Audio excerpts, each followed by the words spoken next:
사랑하는 교우 여러분, 오늘은 2021년 1월 15일 금요일 아침입니다. 오늘도 어제와 마찬가지로 계속해서 사무엘상을 읽어가면서 우리에게 주시는 하나님의 음성에 귀를 기울여 보겠습니다. 먼저 오늘 우리가 읽을 하나님의 말씀은 사무엘상 11장입니다. 1절부터 15절까지에 있는 말씀을 여러분들의 각자의 삶의 현장에서 오늘도 읽어 나가시기 바랍니다. 구절 하나를 통하여 우리에게 들려주시는 하나님의 음성에 귀를 기울이는 하루가 되시기를 바랍니다. 부를 찬송은 213장입니다. 나의 생명 드리니 213장을 통하여 하나님께 영광 돌리고, 또 사무엘상 11장을 통하여 우리에게 들려주시는 하나님의 음성에 귀를 기울이는 귀한 시간들이 되시기를 바랍니다. 우리 함께 기도드리겠습니다. 하나님 아버지, 감사합니다. 오늘도 우리에게 새날을 허락하여 주셨음을 감사합니다. 추운 겨울 날씨에도 불구하고 하나님의 사랑으로 우리의 삶이 조금 더 푸근해질 수 있는 경험을 하는 우리들이 되게 하여 주옵소서. 또 푸근한 하나님의 사랑을 가지고 이웃들을 대하면서 이 추운 날씨들을 이겨나가고 코로나19를 극복하는 우리 모든 믿는 이들이 다 되게 하여 주옵소서. 오늘도 시작되는 하루를 통하여 하나님께 영광 돌리고 하나님의 말씀에 귀를 기울이고자 합니다. 주여, 우리에게 말씀하소서. 주의 종들이 듣겠나이다. 예수님의 이름으로 간절히 기도를 드립니다. 아멘. 네, 오늘은 사무엘 11장입니다. 사무엘 11장은 이제 왕이 된 사울이 벌이게 되는 첫 번째 전쟁 이야기가 나옵니다. 암몬 자손과 벌이는 전쟁 이야기입니다. 그리고 거기에 승리하는 이야기가 나오고 있죠. 근데 오늘 우리가 여기서 주목해야 할 것은, 아직은 사울이 왕으로 등극은 하기는 했지만 중앙에 가가지고 이게 사무실을 채우고 왕궁을 세우고 거기에서 그 왕의 일만 하는, 그래서 나라를 다스리는 그런 일들이 아닙니다. 일종의 왕은 왕이면서도 사사의 성격을 완전히 버리지는 않은 중간 위치라고 보면 되겠습니다. 사사 그리고 왕, 이 중간의 위치, 과도기를 거쳐가고 있는 것이 사울 시대의 모습인 것을 우리는 이렇게 전제하면서 오늘의 이야기들을 시작해 보아야 합니다. 암몬 자손과의 전쟁은 어떻게 되었는가라고 하는 것이죠. 암몬 자손이라고 하는 사람은, 이 족속들은 이스라엘과 늘 이 적대 관계에 있는 사람들이었음을 우리는 그 출애굽기나 이러한 가나안 정복 전쟁을 통해서 이미 이제 알고 있습니다. 그런데 이 암몬 자손이 어떤 일을 하고 있냐면, 야베스 지역에 있는 사람들을 위협하고 공격을 하고 있습니다. 암몬의 왕 나하스라는 사람이 길랏 지역에 있는 야베스를 포위하고 야베스 사람들에게 전쟁을 걸고 야베스 사람들을 괴롭히고 있는 것으로 사무엘상 11장은 시작되고 있습니다. 이 야베스 사람들은 그렇게 군사력이 강한 사람들이 아니었습니다. 그래서 강력한 군사력과 압도적인 군인들을 이끌고 쳐들어온 암몬의 공격을 견딜 수가 없었습니다. 그래서 그들은, 야베스 주민들은 이 암몬의 공격 앞에 속수무책일 수밖에 없었습니다. 그러니 이대로 전쟁을 하다 보면 다 멸망할 수밖에 없었게 되겠죠. 그래서 그들은, 야베스 사람들이 암몬 자손에게 평화 조약을 맺자고 이야기를 합니다. 어떻게 보면 이것은 이제 황복 선언이겠죠. 우리들을 죽이지만 말아달라. 하여튼 이제 평화의 제스처를 제안을 하게 됩니다. 그런데 이 암몬의 왕 나하스는 이 평화적인 제안, 평화 조약의 제안을 거부합니다. 그러면서 한 가지, 평화 조약을 맺을 수는 있다. 한 가지 조건이 있다. 그것은 야베스 사람들의 한쪽 눈을 빼는 조건으로 평화 조약을 맺겠다. 얼마나 이 잔인한 제의를 하게 됩니까? 암몬 자손의 자만심과 이스라엘 백성 야베스 주민들을 향한 거만함이 그대로, 그 민족을 무시하는 태도가 그대로 드러납니다. 그러나 결국에는 이 암몬 자손의 잔인성은 후일 결국 하나님의 심판을 불러일으키게 되는 결과를 낳게 될 것입니다. 상대방의 입장과 상황은 전혀 고려하지 않고 그대로 몰아치면서 끝까지 잔인하게 몰아치는 이 모습들은 결국은 그것이 부메랑이 되어 암몬 자손에게로 몰아닥치게 될 것입니다. 사실 오늘 우리들의 살아가는 모습 속에서도 상대방의 입장을 너무 고려하지 않고 무조건되고 밀어치는 그런 모습들은 우리들이 참 피해야 할 그 극단적인 모습들의 삶의 태도들은 우리가 좀 피해야 할 그 모습이 아닌가 이런 생각도 오늘 이 암몬 자손의 모습을 보면서 생각납니다. 오늘 우리들의 많은 갈등, 싸우더라도 피할 길은 내주고 싸우는 것이 오히려 지혜로운 것이 아니야. 그것이 결국 상대방과 나 자신을 위한 것인가 라고 하는 것도 이 암몬 자손의 잔인성을 보면서 다시 한번 깨닫게 됩니다. 역사가 우리에게 남겨주는 교훈은 이러한 잔인함을 보여주는 민족과 개인은 반드시 그에 걸맞는 하늘의 심판을 받게 된다는 것이 아니었겠습니까? 자, 이렇게 해서 이제 야베스 주민들은 암몬 자손의 이러한 잔인한 제의 앞에 어찌할 바를 모릅니다. 그렇다고 해서 눈을 뺄 수는 없는 것 아니겠습니까? 어찌할 바를 모르고 입장에 처하게 됩니다. 그래서 이런 상황에서 그들은 전령을 보내어 이스라엘 모든 사람들에게 야베스 주민들이 처해 있는 상황을 알려주고 우리를 도와달라라고 요청하게 됩니다. 그런데 이러한 급한 요청, 구원 요청의 소식이 사울에게로 곧바로 전달되었습니다. 이 사울이 이 소식, 이 구원 요청 소식을 들을 때에는 그가 밭에서 소를 가지고 소를 몰면서 일을 하고 있을 때였습니다. 아까도 말씀드렸지만 그는 왕으로 선택되기는 하였지만 아직 뭐 왕궁에 가서 그 왕의 일만 하는 그런 것이 아니었습니다. 좀 사사 비슷하게 자신의 일을 계속하면서 왕으로 살아가고 있었던 시절입니다. 그러니까 한마디로 얘기하면 그는 왕으로 지명이 되기는 했지만 그가 하던 일을 일상생활을 그대로 지속해 오고 있었습니다. 그는 왕이 되었다고 당장 그의 삶을 떠나서 백성들과 동떨어진 삶을 살지 않고 있습니다. 그는 삶의 현장을 떠나지 않고 그대로 그 현장 속에서 살아가고 있었습니다. 어쩌면 그러했기에 삶의 현장 한복판에서 살아가고 있었기에 야베스 주민의 구원 요청을 그렇게 신속하게 들을 수 있었던 것이 아니었을까요? 삶의 현장을 떠나오고 궁중 왕궁 깊은 곳에 살고 있다면 그 소식들은 백성들이 처해 있는 그 긴박한 소식들은 신속하게 그의 귀에 들리지 않았을지도 모릅니다.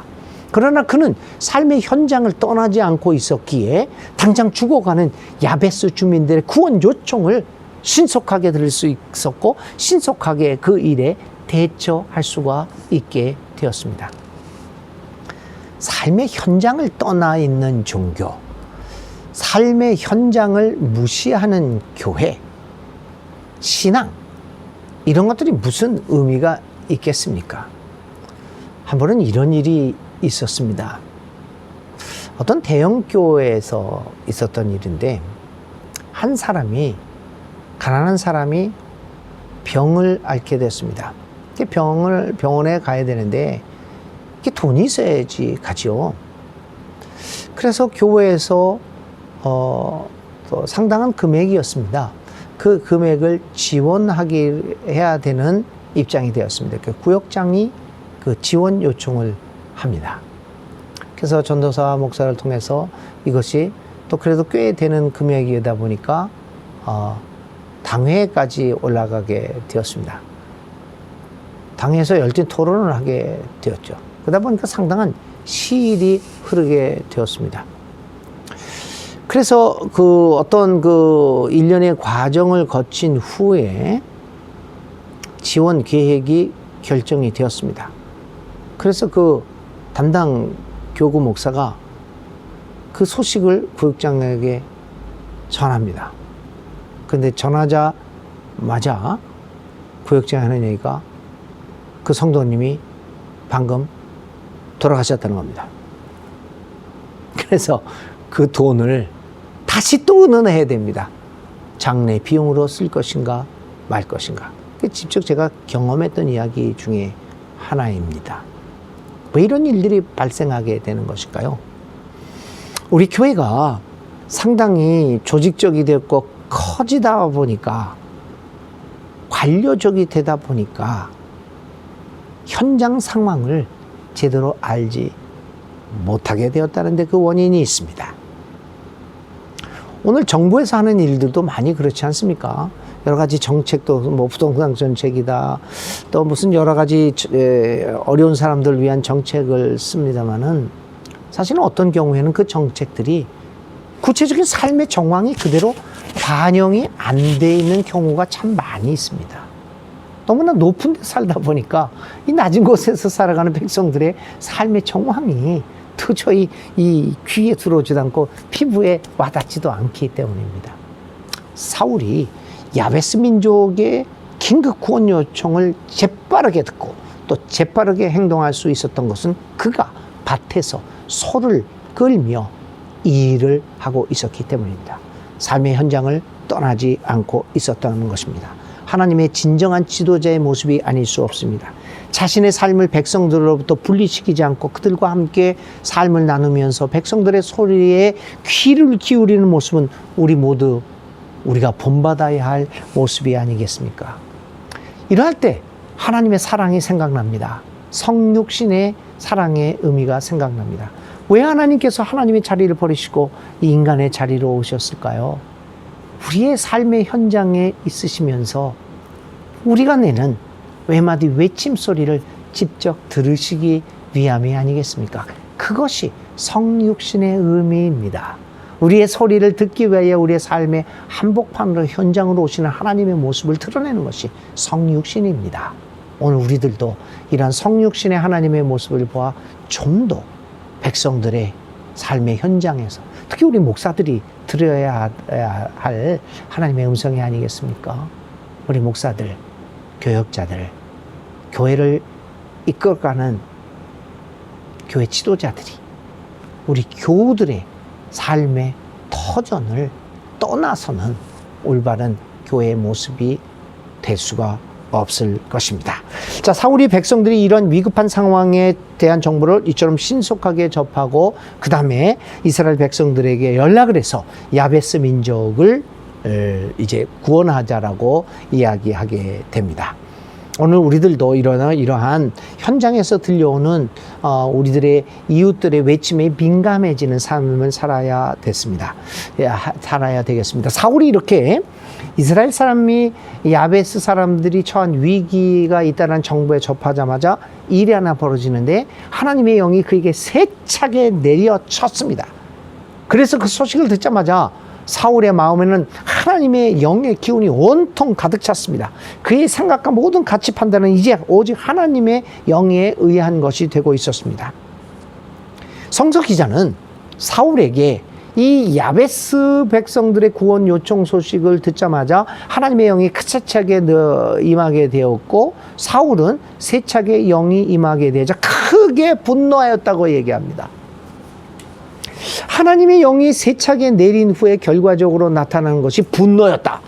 이거 이해하기 힘든 이야기 아닙니까? 상상 의외의 일입니다. 그러나 그것이, 그 분노라는 것이 사울의 개인적인 이익이나 혹은 감정적인 분노가 아님을 보게 될 때 그것을 우리는 거룩한 분노라고 이야기할 수 있습니다. 하나님 나라를 향한 울분이라고 말할 수 있을 것입니다. 제가 해방신학을 공부를 했는데요. 사람들은 굉장히 해방신학에 대해서 무섭게 생각하죠. 근데 뭐 이상하게 생각하는데 참 좀 더 우리가 해방신학을 들여다보면 배울 것이 굉장히 많습니다. 오늘과 같은 상황에서 이러한 해방신학적인 접근으로 하나님의 말씀을 대하고 목회를 하다 보면 정말 이 가난한 사람들 현장에서 외쳐지는 외침의 소리에 귀를 기울이는 하나님의 모습을 발견할 수 있게 하는 것이 이 해방신학의 중요한 기능 중에 하나입니다. 이 해방신앙에서 얘기하는 것 중에 하나가 뭐가 있냐면 윤리적 분노라고 하는 단어가 있습니다. 현장을 볼 때 가난한 사람들이 억울하게 당하고 억압당하고 탄압당하고 그 구조적인 악 속에서 어찌할 바를 모르고 있는 이러한 가난한 사람들의 말할 수 없는 정황을 볼 때 이 마음속에서 우러나오는 분노가 있다는 겁니다. 그걸 윤리적 분노라고 얘기합니다. 오늘 사울이 하나님의 영이 세차게 내려치자 야베스 사람들의 눈을 빼야 하는 그런 억울한 사정을 들었을 때 분노를 발하게 됩니다. 거룩한 분노, 하나님 나라를 향한 울분. 그것이 이제 해방신에서 말하는 윤리적 분노의 모습이죠. 이런 분노가 오늘 우리들에게 있습니까? 우리는 화를 냅니다. 나의 이익이 침해당할 때 말할 수 없는 화를 냅니다. 그러나 하나님 나라를 향한 울분은 잘 내지 않습니다. 이 사회가 불의로 뒤덮여 있을 때 사회의 불의를 향하여서는 분노를 발하지 않습니다. 아, 교회가 정치적이 되어서는 안 된다라고 얘기하면서 분노하지 않죠. 사울은 분노했습니다. 그것도 하나님의 영이 세게 내려치니까 그 결과로서 분노합니다. 흥분된 그리고 감정적이고 이기적인 분노는 파괴적입니다. 그러나 하나님 나라를 향한 거룩한 분노, 이 윤리적 분노는 하나님의 뜻을 이루게 됨을 알게 될 것입니다. 사울의 분노가 감정적인 분노가 아닌 하나님 나라를 향한 거룩한 분노였기에 그 후에 백성들이 이 사울의 말을 듣고 한 마음 한 뜻이 되어서 함께 뭉쳤다라고 하는 성서의 기록을 통해서도 우리는 분명히 사울의 분노가 거룩한 분노였음을 알게 됩니다. 자, 이렇게 해서 하나님의 영이 세차게 내린 사울은 하나가 된 백성들과 함께 암몬 족속과 전쟁을 수행하게 되고 그 결과는 이미 주어진 것이었습니다. 이 전쟁은 이미 이기고도 남는 전쟁이 되었습니다. 암몬 족속은 사울이 이끄는 이스라엘 연합군에 의해서 형편없는 패배를 맛보게 되고 두 사람도 함께 있는 일이 없을 정도로 처절한 패배를 경험합니다. 잔인했던 암몬 자손이 자신들이 빼들은 잔인함 그대로 되돌려받고 말았던 것입니다. 왜 이들은 이스라엘 민족과의 전쟁에서 이처럼 맥없이 무너지고 말았을까요? 답변은 너무나도 간단합니다. 하나님의 영 거룩한 분노 그리고 한마음으로 하나 된 백성들 힘 앞에 감히 누가 맞설 수 있단 말입니까? 오늘 우리 믿는 이들에게 필요한 일이 아닙니까? 우리는 거룩한 분노를 간직해야 됩니다. 이 사회를 향하여, 이 불의를 향하여 거룩한 분노, 억울한 사람들이 없게 만들겠다라고 하는 거룩한 분노, 이런 분노를 간직하고 하나님의 정의로 무장하고 하나님의 사랑으로 똘똘 뭉쳐서 세상의 불의와 싸워나가야 합니다. 그럴 때 승리는 우리에게 있음을 우리는 분명히 확신하게 됩니다. 오늘 우리에게 절실히 요구되는 것은 하나님의 영의 세창의 내림과 하나님 나라를 향한 불같은 열정과 거룩한 분노 그리고 하나됨입니다. 사울은 그것을 이루어 냈습니다. 그리고 전쟁에서 승리합니다. 이 암몬 족속과의 전쟁에서 승리한 사울은 이제 명실공히 이스라엘의 왕으로 인정을 받게 되었습니다. 사울은 미스바 광장에서 왕으로 등극을 하기는 하였지만 그렇게 인정을 받은 것은 아닌 것 같았습니다. 그러나 암몬 족속과의 전쟁을 승리로 이끈 이후에 사울은 이제 당당하게 왕으로 대접을 받습니다. 이제 여러 지역에서 권위를 도전받고 있었지만 그 권위의 도전도 점점 사라지게 되었고 이제는 공식적으로 왕의 자리에 올라서게 되었습니다. 암몬 전쟁과 암몬 족속과의 전쟁 승리는 사울로 하여금 왕으로서의 확고한 지위를 확보하게 만들었습니다. 자, 그렇게 되자 측근들이 뭐라고 얘기를 합니까? 이 기회를 적극 활용하여 사울 왕을 혐오하고 비난하고 손가락질하고 반대했던 정적들을 청산시킵시다 라고 하는 제안을 받습니다. 사울은 이러한 측근들의 이러한 제안을 거절합니다. 그러면서 이렇게 얘기합니다. 오늘은 주님께서 이스라엘 백성을 구원하여 주신 날로 오늘은 사람을 죽이지 못하고, 그는 이 전쟁의 승리가 자기가 아니라 하나님에 의해서 이루어진 것을 고백합니다. 만약 이 전쟁이 자기의 능력으로 이루어진 것이었다고 하면 사울은 또 마땅히 자기의 정적들을 자기의 힘으로 처단시켰을지도 모릅니다. 그러나 그는 분명하게 합니다. 이 전쟁은 내가 이긴 것이 아니라 하나님이 이긴 것이다.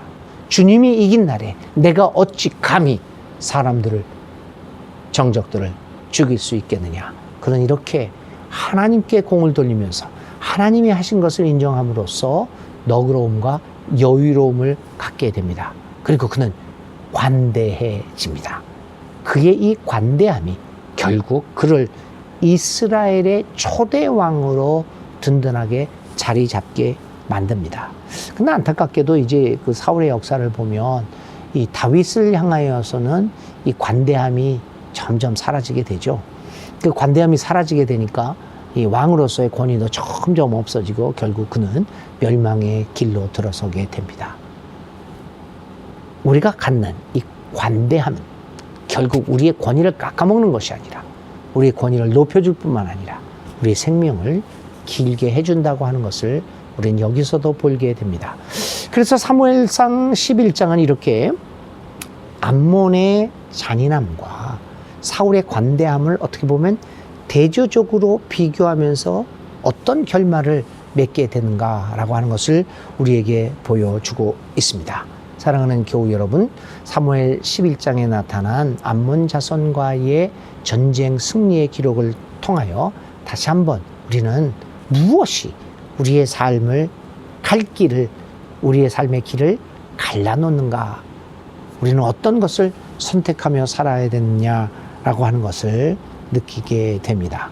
암몬 자손의 그 잔인함과 사울 왕의 관대함이 날카롭게 대조되는 기록이 사무엘상 19장입니다. 오늘의 기도드립니다. 하나님, 오늘 우리들이 이웃들에 대하여 험악한 태도를 보이지 않도록 우리에게 늘 평화와 사랑의 마음을 허락하소서. 이웃들을 자비한 마음으로 바라보게 하시고 그들을 모질게 대하지 않도록 도와주소서. 우리에게 하나님의 영을 충만히 채워주셔서 우리로 하여금 하나님의 뜻을 차분하게 분별할 수 있도록 넉넉한 마음의 소유자로 살아가게 하소서. 우리에게 이웃을 향하여 관대한 마음을 갖도록 성령의 은혜로 함께 하소서. 오늘 우리가 살아가고 있는 것이 하나님의 은총 덕분임을 잊지 않게 하시고 늘 주님과 이웃에게 감사하면서 살아가는 겸손한 사람이 되게 하소서. 예수님의 이름으로 간절히 기도를 드립니다. 아멘. 네, 오늘 우리의 머무름입니다. 하나님의 영의 내림과 관대함입니다. 이 단어를 가지고 오늘 하루를 살아가시면서 주님 앞에서 우리의 삶을 성찰해 보시기 바랍니다. 오늘의 실천입니다. 나는 이웃 사람들에게 관대한 사람인가를 살펴봅시다. 그리고 오늘 누구를 만나는지 그 만남의 대상이 여러분의 배우자일 수도 있고 자녀일 수도 있고 친구들일 수도 있고 교우들일 수도 있고 누구라도 좋습니다. 오늘 만나는 사람들에게 나의 넉넉함과 관대함을 한번 실천해보는 오늘 하루가 되시기를 간절히 기도드립니다. 오늘 금요일